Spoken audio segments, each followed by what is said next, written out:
दिल्ली में प्रदूषण से निपटने के लिए सरकार कर क्या रही है, इस बारे में दिल्ली के पर्यावरण मंत्री से एबीपी न्यूज संवाददाता दीपक रावत ने जो खास बातचीत की है, अब जरा वो सुनिए। दिल्ली में लोगों को आर्टिफिशियल रेन देखने को मिलेगी। इसको लेकर पर्यावरण मंत्री गोपाल राय ने कल एक बड़ी बैठक की है और बैठक में ये फैसला लिया है कि जल्द ही दिल्ली में आर्टिफिशियल रेन कराई जानी है। हमारे साथ खुद गोपाल राय जी हैं इस बारे में बातचीत करने के लिए। सर, ये हमने पिछले कई सालों से सुना कि आप इस पर काम कर रहे हैं, बैठकें कर रहे हैं, तो क्या वाकई इस साल लोगों को ये आर्टिफिशियल रेन देखने को मिलेगी? हम कोशिश यही कर रहे हैं। हमने पहले 12 सितंबर को एक्सपर्ट के साथ मीटिंग की थी और उसमें आईआईटी कानपुर ने एक अपना प्रेजेंटेशन दिया था। उनका जो प्रेजेंटेशन था वो बुंदेलखंड में उन्होंने बारिश के मौसम में अगर बारिश नहीं हो रही है, बादल हैं, तो उसका एक्सपेरिमेंट किया था। उस पर मैंने उनसे कहा था कि दिल्ली के लिए एक प्रपोजल आप तैयार करें। तो उसको उन्होंने मॉडिफाई करके और कल सेकेंड राउंड हमारी मीटिंग हो जिसमें उन्होंने हमारे सामने रखा है।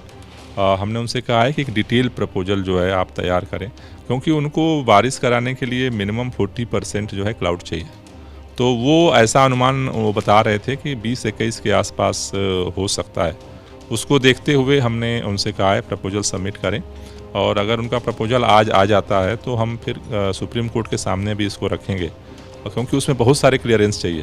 तो ये 60 टाइम में सारा क्लियरेंस करके और हम कोशिश करेंगे कि भाई 20-21 में एक वो पायलट प्रोजेक्ट हो, क्योंकि वो करने के बाद ही फिर आइडिया लग पाएगा कि उसका प्लस माइनस क्या है। तो उसके लिए हमने बोला है कि वो प्रस्ताव सबमिट करें। जैसे कि आपने खुद ही कहा कि इतना आसान नहीं होगा, बहुत सारे क्लियरेंस चाहिए, बहुत सारी चीज़ें देखनी होती हैं, बादलों को भी देखना है कि बादल हैं कि नहीं है।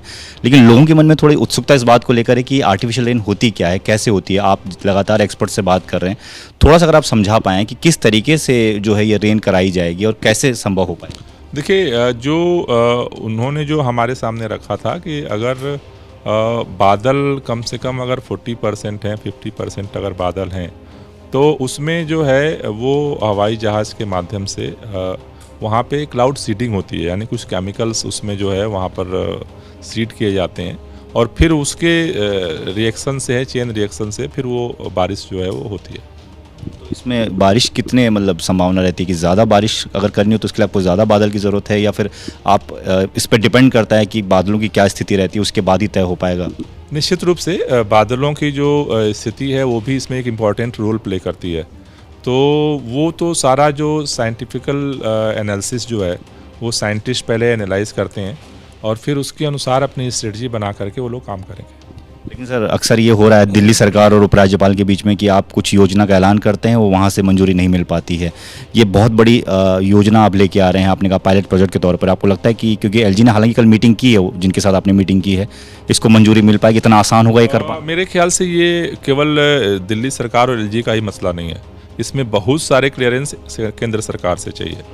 तो देखो, इतने कम समय में तो एक ही संभावना है कि सारे केंद्र सरकार, राज्य सरकार, एलजी, सब सुप्रीम कोर्ट सब मिल करके जब प्रयास करेंगे तभी इसको करना जो है संभव होगा। तो इसमें बहुत सारे करने की ज़रूरत है, लेकिन हमने ये देखा कि अभी जो स्थिति बनी हुई है तो हमारी कोशिश है कि हर प्रयास किया जाए और उसमें दिल्ली सरकार लगी हुई है। सवाल सर अब ऑड इवन को लेकर भी पूछा जा रहा है। हालांकि पहले आपने घोषणा करी कि 13 तारीख से शुरू हो जाएगा। अभी आपने कहा कि सुप्रीम कोर्ट में पहले आप तमाम डिटेल्स रखेंगे, स्टडी रखेंगे। 2 स्टडी आपने बताई थी, शिकागो की और एक दूसरी यूनिवर्सिटी की। उस स्टडी के आधार पर आगे चीज़ें होंगी। तो क्या सरकार तैयारी कर रही है या होल्ड है? लोग बहुत ज़्यादा सोच रहे हैं कि क्या करना है क्या नहीं करना, तो कब तक क्लैरिटी मिल पाएगी सर? नहीं, कल सुप्रीम कोर्ट में हियरिंग है, तो सुप्रीम कोर्ट के सामने जो उन्होंने कहा है वो स्टडीज़ जो हमारे पास है हम उनके सामने रख देंगे। अगर वो गो हेड करते हैं तो उसको हम लेके आगे बढ़ जाएंगे। कल शाम तक, शुक्रवार की शाम तक ये क्लियर हो जाएगा कि होना है? मेरे ख्याल से सुप्रीम कोर्ट की हियरिंग के बाद तो होना चाहिए। और कल आपने घोषणा की थी कि ऐप बेस्ड जो गाड़ियां जो दिल्ली रजिस्टर्ड नहीं हैं वो बंद हो जाएंगी। उसको लेकर भी लोगों के मन में थोड़ी सी वो है कि कौन सी गाड़ियां बंद हो जाएंगी, ऐप बेस्ड वाली, सीएनजी वाली चलेंगी कि नहीं चलेंगी, तमाम सवाल। देखिए, सुप्रीम कोर्ट ने जो ऑर्डर दिया है, और सुप्रीम कोर्ट ने जो ऑर्डर दिया है ऐप बेस्ड दिल्ली के बाहर की जो टैक्सीज हैं उनको बंद करने के लिए दिया है। तो उस पर उन्होंने इतना ही लिखा है, उसमें उन्होंने सीएनजी का और इसका जिक्र नहीं है। उनकी जो ऑर्डर में लिखा है वो यही लाइन लिखी है कि ऐप बेस्ड जो दिल्ली से बाहर रजिस्टर्ड गाड़ियाँ हैं, तो उसके लिए ट्रांसपोर्ट डिपार्टमेंट कर रहा है हो सकता है कि कल की सुनवाई में कोई और क्लियरिटी है। सर बातचीत के लिए तो दिल्ली में एक रोचक बात ये देखने को मिलेगी कि दिल्ली में आपको पहली बार आर्टिफिशियल रेन देखने को मिलेगी। दिल्ली के पर्यावरण मंत्री गोपाल राय कह रहे हैं कि उन्होंने लगभग सारी मीटिंग्स कर ली हैं, सब कुछ तय हो गया है, बस एक फाइनल स्टडी जो है उनके पास पहुंच जाएगी जिसको सुप्रीम कोर्ट के सामने रखेंगे और तमाम क्लियरेंस के बाद एक अनुमान लगाया जा रहा है कि 20-21 तारीख के बीच जब दिल्ली के आसपास बादलों की संख्या ज़्यादा होगी, बादल ज़्यादा नजर आएंगे, उस दौरान ये रेन कराई जाएगी और किस तरीके से होगी इसके बारे में उन्होंने जानकारी दी। तो ये अपने आप में देखने वाली बात होगी कि क्या दिल्ली में इस बार आर्टिफिशियल रेन देखने को लोगों को मिलती है या नहीं।